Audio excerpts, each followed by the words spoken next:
ایسے حدیث جس میں حضور اکرم صلی اللہ علیہ وسلم قرآن کے علاوہ رب تعالیٰ سے کچھ بیان کر رہے ہوں، اس حدیث کو کیا کہتے ہیں؟ شریف صاحب کہہ رہے ہیں اس کو حدیث قدسی کہتے ہیں۔ ٹھیک کہہ رہے ہیں کہ نہیں کہہ رہے؟ صحیح جواب دے رہے ہیں کہ اس حدیث کو حدیث قدسی کہتے ہیں، یعنی وہ حدیث جس میں الفاظ تو نبی مکرم صلی اللہ علیہ وسلم کے اور رب تعالیٰ کی بات حضور بیان کر رہے ہیں۔ ویسے تو حضور کا ہر فرمان ہی وحی سے ہوتا ہے، لیکن وہ حضور کے اپنے الفاظ ہوتے ہیں، اپنی بات ہوتی ہے، اپنی مراد ہوتی ہے۔ اس میں الفاظ نبی مکرم صلی اللہ علیہ وسلم کے ہوتے ہیں، مراد رب تعالیٰ کی ہوتی ہے جو بیان کر رہے ہوتے ہیں۔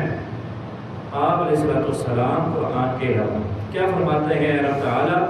یا عبادی، اے میرے بندو، انی حرمت الظلم، میں نے ظلم کو حرام کر دیا ہے، علی نفسی، اپنے اوپر، میں نے ظلم کو اپنے اوپر حرام کر دیا، میں ظلم نہیں کروں، حرام۔ وجعلته بینکم محرما، اور صرف اپنے لیے نہیں، میں نے تمہارے لیے بھی ظلم کو حرام کر دیا، یہ ظلم تمہارے لیے بھی حرام ہے۔ فلا تظالموا، تو بھائی آپس میں ایک دوسرے کے اوپر ظلم نہ کرو۔ اخرجہ مسلم، اس حدیث کو امام مسلم رحمہ اللہ اپنے صحیح میں بیان کر رہے ہیں۔ اللہ رب العزت نے اپنے اوپر ظلم کو حرام کر دیا ہے۔ رب تعالیٰ فرماتے ہیں وما ربک وما کان ربک وما اللہ یرید ظلما للعباد وما ربک بظلام للعبید، تمہارا جو رب ہے وہ بندوں پر ظلم کرنے والا نہیں۔ ظلم کسے کہتے ہیں؟ ایک آدمی کسی نقصان کا، سزا کا مستحق نہیں ہے اور اس کو دی جائے، یہ ظلم۔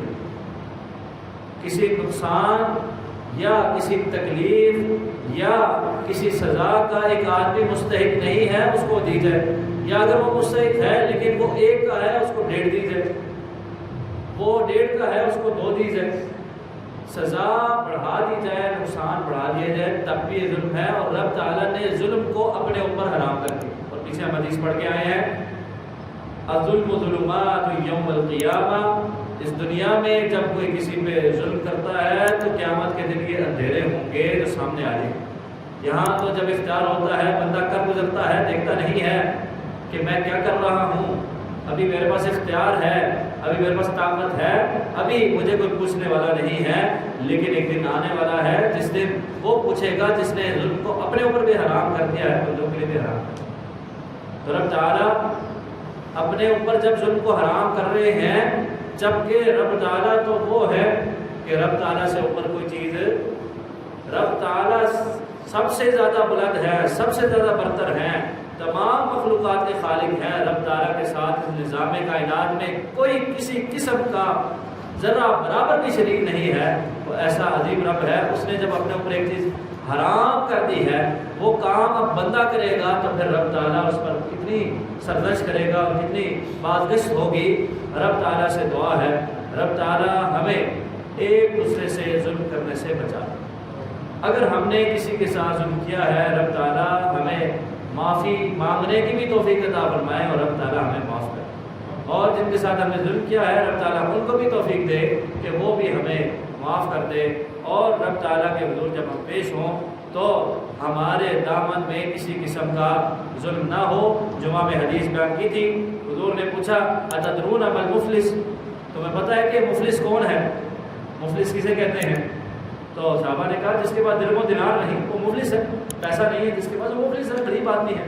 کہا نہیں، میری امت کا مفلس وہ ہے کہ جو قیامت کے دن پہاڑوں کی مانند، تہامہ پہاڑ اور شاید اس سے بھی بڑے بڑے پہاڑوں کی مانند نیکیاں لے کر کے آئے گا، لیکن اس کے دامن میں ظلم ہوگا جو بندوں کے ساتھ اس نے کیا ہوگا۔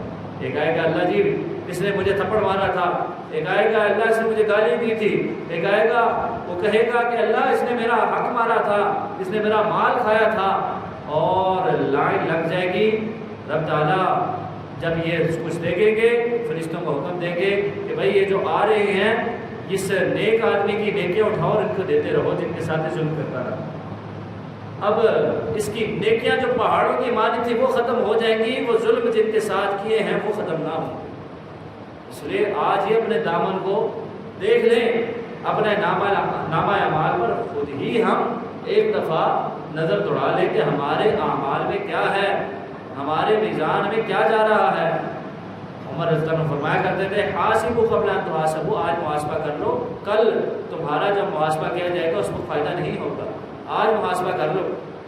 تو ابھی جب نیکیاں اس کی ختم ہو جائیں گی، لائن لگی ہوئی ہے، رب تعالیٰ فرمائیں گے کہ بھئی اب جو لائن لگی ہوئی ہے ان کے گناہ اٹھاؤ اور اس کے دامن میں رکھتے جاؤ۔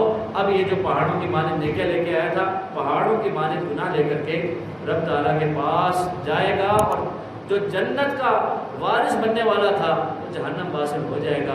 رب تعالیٰ سے دعا ہے رب تعالیٰ کبھی بھی ہمیں ان میں سے نہ ہونے دے، اور رب تعالیٰ ہمیں لوگوں کے ساتھ عدل و انصاف قائم کرنے کی توفیق عطا فرمائے، اور تمام قسم کے ظلم جو ہم سے ہوئے ہیں رب تعالیٰ ہم سے درگزر فرمائے، معاف فرمائے۔ وما توفیق الا باللہ، علیہ توکلت و الیہ